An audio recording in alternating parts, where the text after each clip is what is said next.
Have you ever prayed with tears in your eyes, and all you heard back was silence? You're doing everything right. You're praying, you're believing, you're waiting, but heaven feels quiet.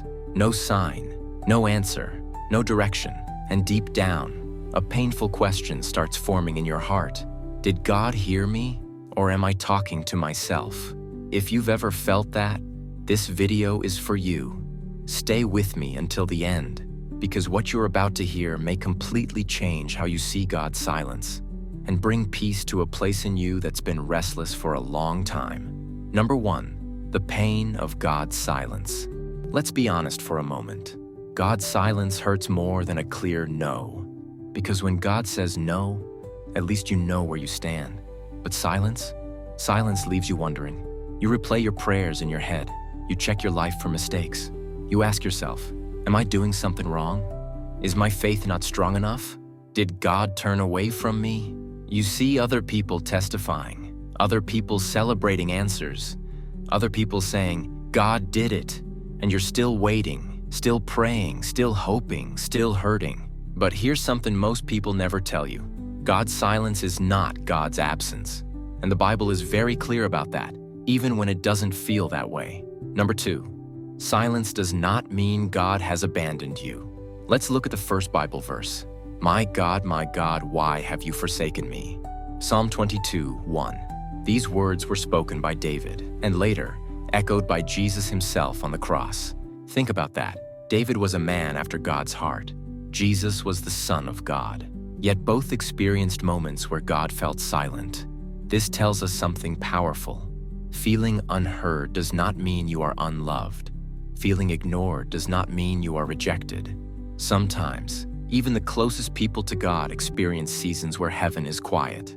Not because God left, but because something deeper is happening. Number 3, why God sometimes chooses silence. Here's the truth most believers struggle to accept. God is not obligated to explain himself on your timeline, and silence doesn't mean inactivity. In fact, many times, God is working the most when he is speaking the least.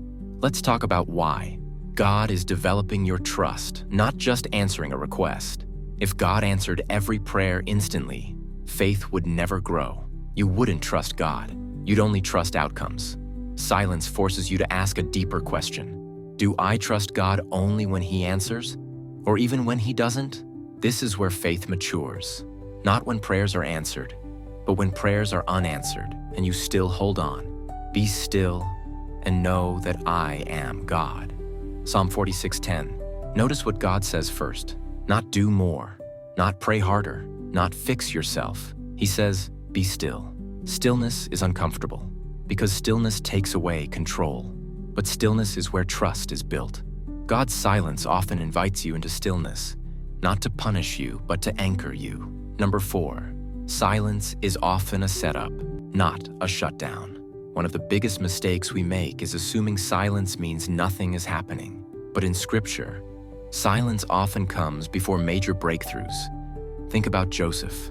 Years of silence, years of waiting, years of confusion. Yet behind the scenes, God was positioning everything. Silence is not God stepping away. Silence is God working quietly. And quiet work is still real work. Number 5, sometimes God is protecting you from what you're asking for. This part is hard, but important. Not every prayer should be answered immediately. Some answers given too early would hurt you. Some doors opened too soon would break you. God sees what you don't see. And sometimes his silence is mercy, not rejection. As the heavens are higher than the earth, so are my ways higher than your ways. Isaiah 55:9. You see a moment. God sees a lifetime. You see relief. God sees consequences. You see today. God sees where this road ends.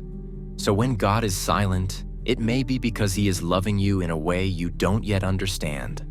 Number 6, what you should do when God is silent. Here are 3 things that matter deeply. 1, don't assume the worst. Silence does not mean God is angry. Silence does not mean God is disappointed. Silence does not mean God forgot you. Assumptions will drain your faith faster than waiting ever could. 2, Keep showing up. Prayer is not just about answers. Prayer is about relationship. Even when you don't hear anything, keep showing up, because consistency builds intimacy. 3. Let silence change you, not break you. Silence can make you bitter, or it can make you deeper. The choice is yours. God often uses quiet seasons to reshape your heart, not your circumstances. Number 7. The silence will not last forever. This is the part I need you to hear clearly. God's silence is temporary. Waiting has an expiration date.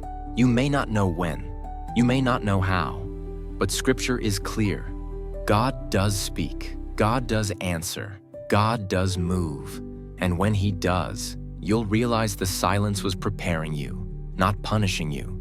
If you're watching this right now, feeling unheard, feeling tired, feeling like giving up, please don't. Your prayers matter. Your tears matter.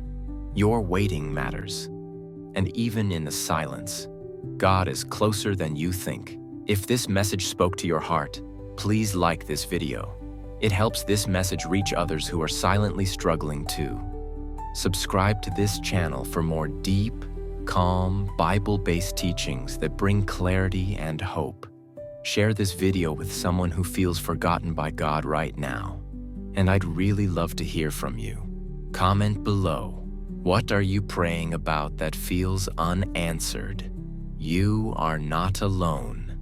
Thank you for staying until the end. May peace meet you in the silence.